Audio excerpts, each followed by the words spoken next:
Hello and welcome back to another episode of GAPTrix. I'm your host, Debbie Foreman, and this is the channel where we talk about gaps that hinder progress. And we have two segments. The first segment is always GAPcast, where we take infamous people on YouTube that talk about gaps in society, gaps in skills, gaps in culture, gaps in economy, and they talk, but they never give the solution. And on GAPTrix, this is what we do. We show you the hints and tricks of how we tackle this and have been tackling this for over 30 years. So we've decided to bring this to the forefront, limelight, to listen to what the yabba dabbas about everybody that's talking about it and about how we actually solve it. So we're going to get right into this right now. Okay.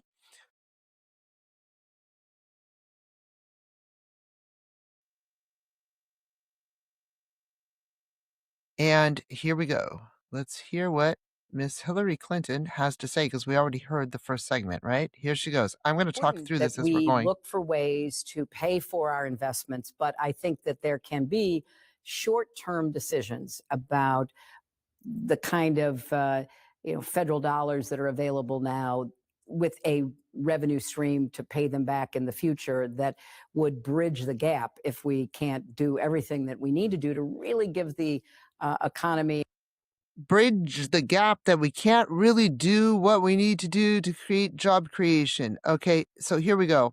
She's talking about lots of money to bridge the gap of job creation. All right, now, before I And job ramble on creation, the about kind of this, boost that it needs. But I'm does she say what job creation needs? Does she mention what job creation needs? This is 9 years ago, almost 10 years ago. Okay. What does job creation need? You don't need to boost job creation to be able to close the gap. You need to boost the skills from childhood that allow real life skills to close the gaps that allow you to get the jobs that are out there and looking for the qualified labor. not going to commit myself to that because I would like first to pay for what we're going to do, because I think that we've had. Pay for what you're going to do. What are you going to do? And so we hear this all the time. We're going to find the money to close the gap of the jobs that we need to create, so on and so forth. But what is she going to do? What is the process? So what we're here, and I'm going to show you in a minute, hold tight. We're going to show you what the process is that allows through education, through early childhood, through development to have real life skills at a cost that the entire nation can afford. A period where the gains have gone to the wealthy. The Great Recession wiped out $13 trillion in family wealth. And a lot of people have come back roaring. They are doing better than ever. Corporate profits are up, whereas Uh, so many Americans are stalled or. Americans are stalled. This is almost 10 years ago. Stalled means stagnant. It means that they're not able to get out of the cycle of sameness. You're in that hamster wheel. Okay, so they're stalled and they've been stalled because the government and our nation does not invest in skill development from early childhood.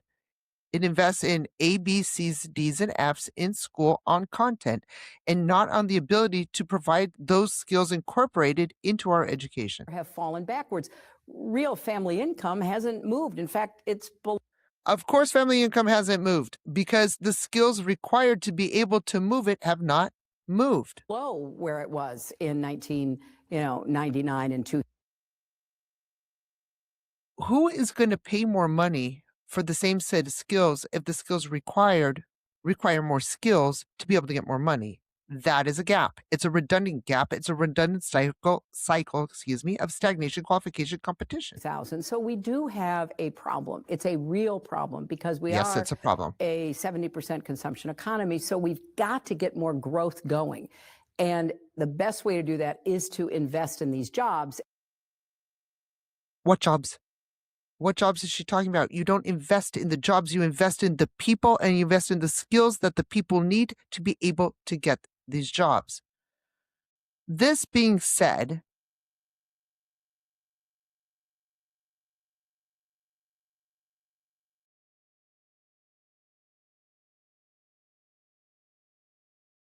This being said, and I've got a lot to say, what I'm going to tell you now, we're going to go in a couple of different screens. Yeah, I get kind of irritated. I get a little irate because she's talking about investing and investing and in taxing the wealthy to be able to create the jobs.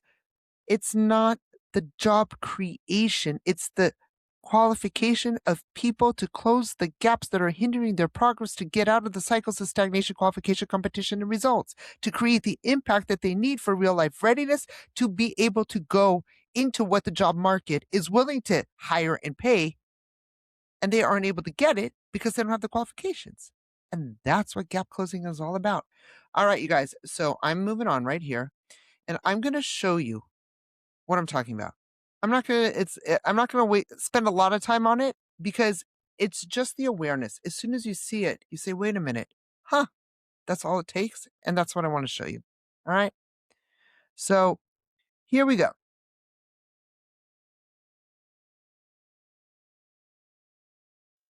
Uh, What is she talking about?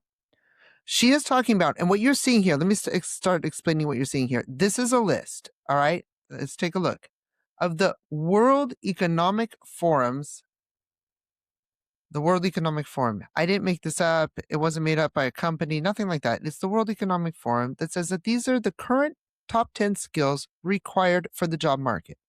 All right.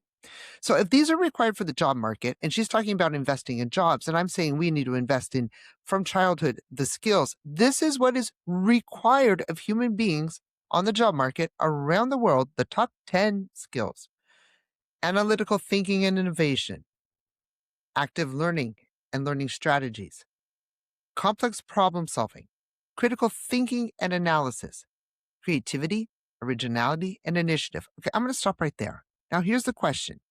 You guys can do this on your own. Did you learn this in school? Yes or no? Do you need it at work? Yes or no?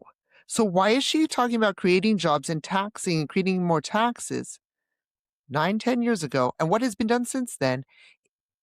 If in school you can learn this, you can teach it because at work you need it.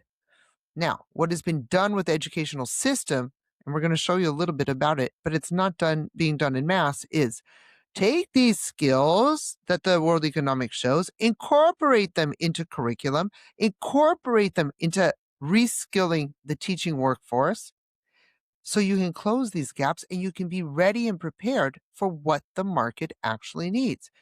So, analytical thinking and innovation. Did you learn this in school? Yes or no? No. Do you need it at work? Yes. Active learning and learning strategies. Did you learn this in school? Probably not. Do you need it at work? Yes, because they say that this is the work market needs it. Complex problem solving. Maybe yes, maybe no. Do you need it at work? Yep. Critical thinking and analysis. Did you learn this in school? Was it taught? Probably not. Do you need it? Yes. Creativity, originality, initiative. Did you learn in school? Probably. A little bit. Initiative? Maybe.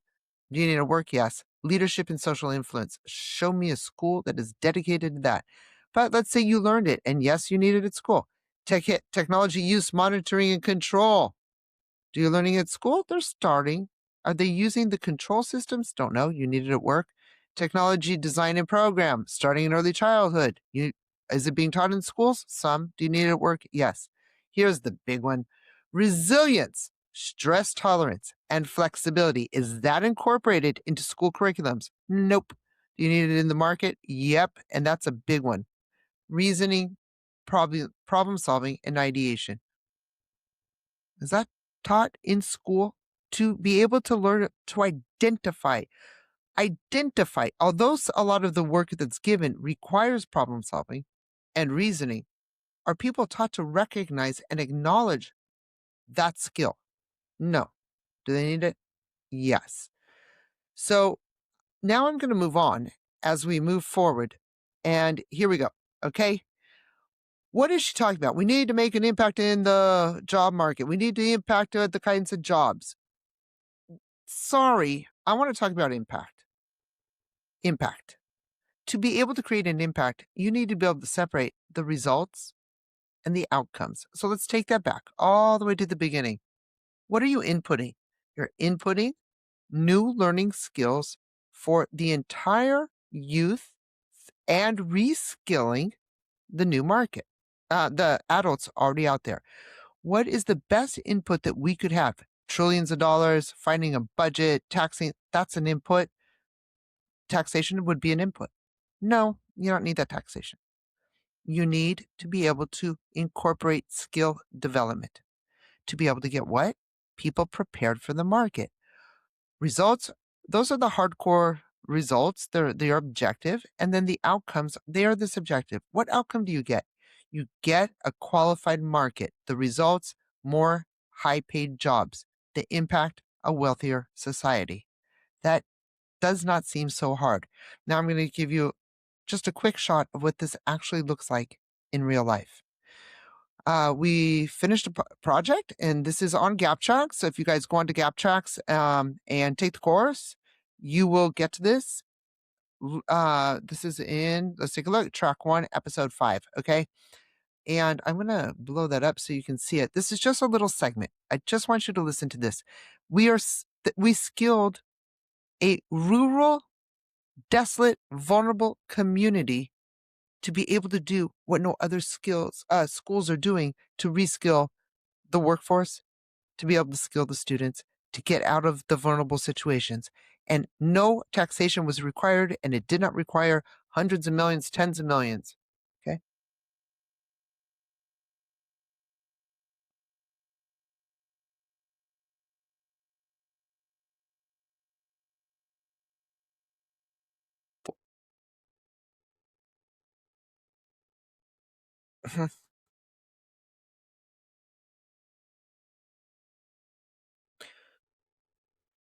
So what actually happened there?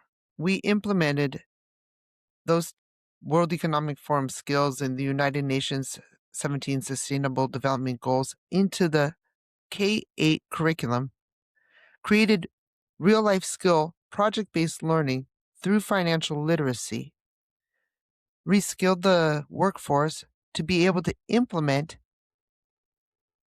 not just a grading system, but an assessment system where every single financial literacy project from kindergarten to 8th grade is incorporated to build those skills out for real life learning. So when these kids hit the market, it's not about the grades they got in school.